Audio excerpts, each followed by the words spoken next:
it's always wonderful to have colleagues here. And in addition to that, we've got one of our favorite segments. This is on stamps, and Dick Easton is also here to join us, aka Wordman. Dick.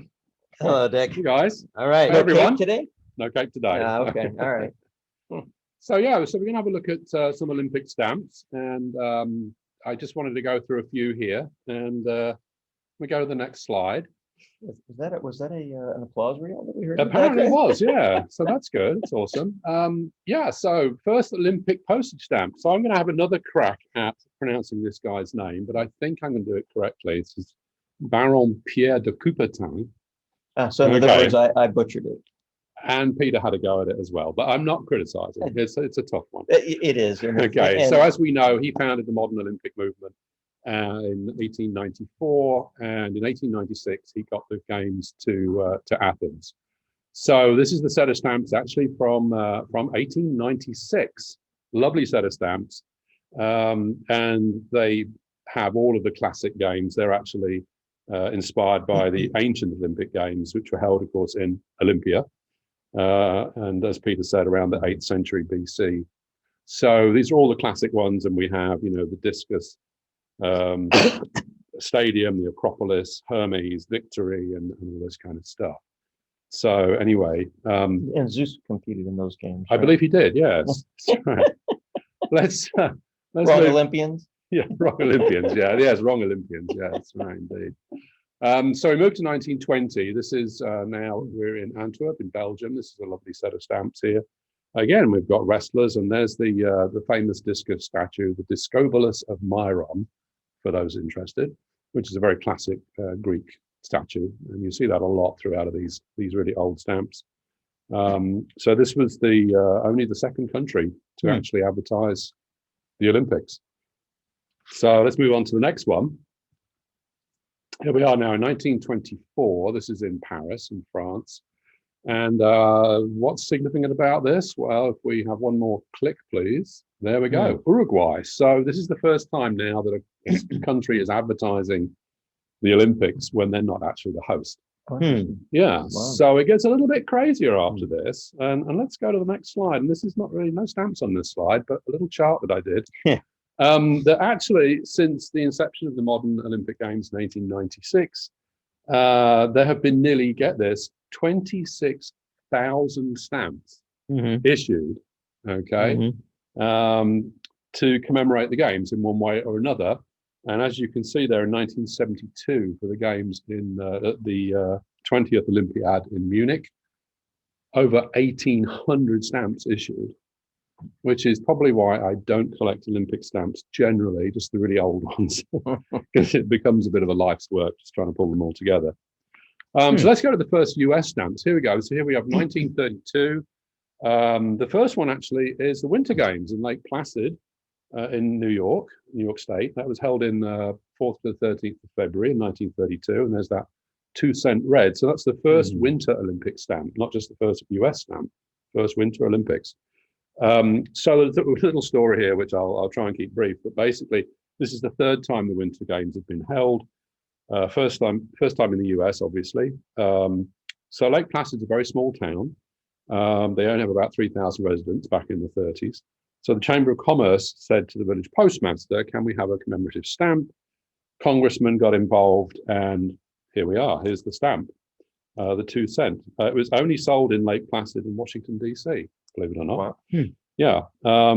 And Lake Placid post office sold out in 3 hours, all 400,000 stamps that they had.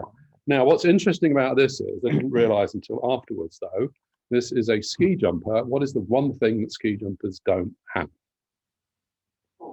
Poles. Yeah. Yes. So this ski jumper does, and they were like, oops, sorry.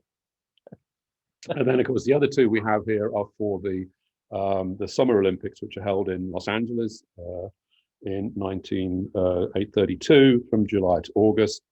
Interestingly, the 3-cent violet, it would have been a 2-cent red, but they went to a 3-cent because this was when they increased the first class post, or the general post, right, from 2 cents to 3 cents. So they actually delayed the issue of this. It only came out just before the Olympics. So look, oh look, there's our Discobolus admirer again on the 5 cent. Okay, I'm not going to cover the 36 Olympics. We've had enough on that, but I will go to this one. This is 1948. So this is the first one after Berlin. There was actually a 12-year gap because of World War II. These are from my personal collection. I have all of the 1948 set. It's a very cute set. This is obviously the British stamps because it was in London, also known as the austerity games because of the rationing that was going on. Not all stamps are postage stamps. If we look at the next slide. Not to be confused with Hunger Games. The Hunger Games, no, not the Hunger Games. They probably were. So this is actually an interesting little set. These are not postage stamps. They're actually stamps that were issued by the United States Olympic Committee to raise money to send athletes to both the Winter Games and in St. Moritz in Switzerland for 1932 and the Summer Games in London.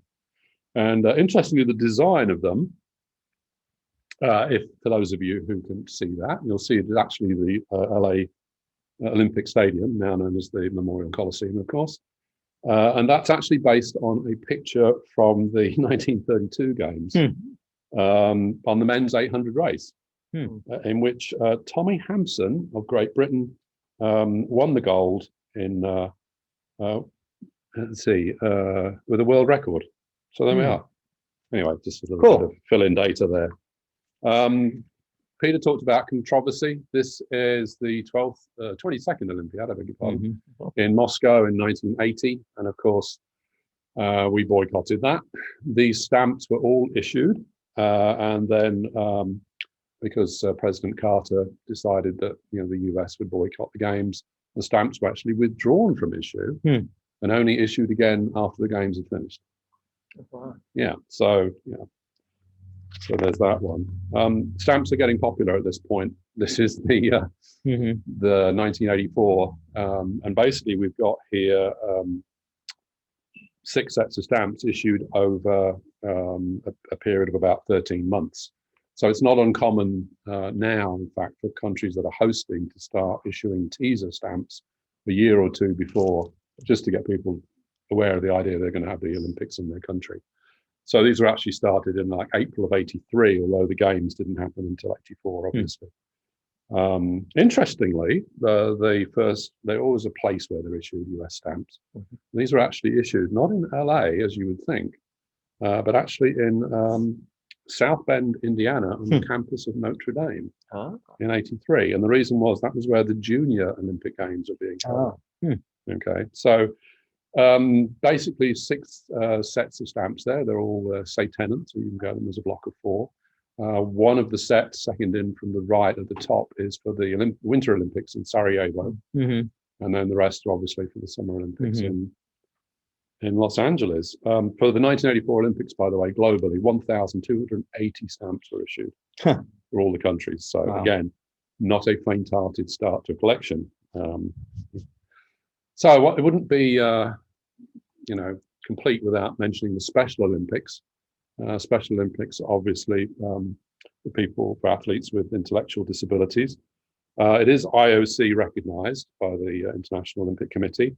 The Special Olympics were actually founded in 1968 by Eunice Kennedy Shriver.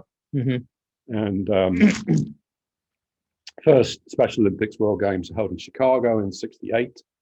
And then the first Winter Special Olympics in Steamboat Springs, Colorado in 1977. So on the left there, we can see the first US stamp from 1979 for the 5th Summer Games in Brockport, New York. The next one is the first US Winter stamp for the 3rd Winter Special Olympics in Park City, Utah. The third one, interestingly, actually, is for the World Games in Dublin in 2003. And then the last one is for the Special Olympics World Games in Los Angeles. And I have a whole sheet of these at home. Reason being, my wife and I were fortunate enough to be able to go to the opening ceremony, which was in the LA Coliseum and was actually opened by First Lady Michelle Obama. And the last slide I have, next slide, there we go. That's the actual ceremony just before First Lady came out to intense security, I might add. Mhm. And that is the motto of the Special Olympics: let me win, but if I cannot win, let me be brave in the attempt. Cool. Very nice, Dick. Very well. Thank you. Welcome. Yes, Yeah. well done. Thanks for having me. Thank you, Dick. It's All always, right. it's always a pleasure, Dick. And It's Yeah. always a pleasure fun. for me too. Yeah. So And we're gonna have you Thank back on Europa, right? I think. Yeah, in September. September, yes. Yeah. I'll talk about the Europa stamps, Okay. which Very nice. no American ones in that set. Great. I can't imagine why. All right. Right, Thank you, guys. Dick. Take care, everyone. All right. Thank you, Dick.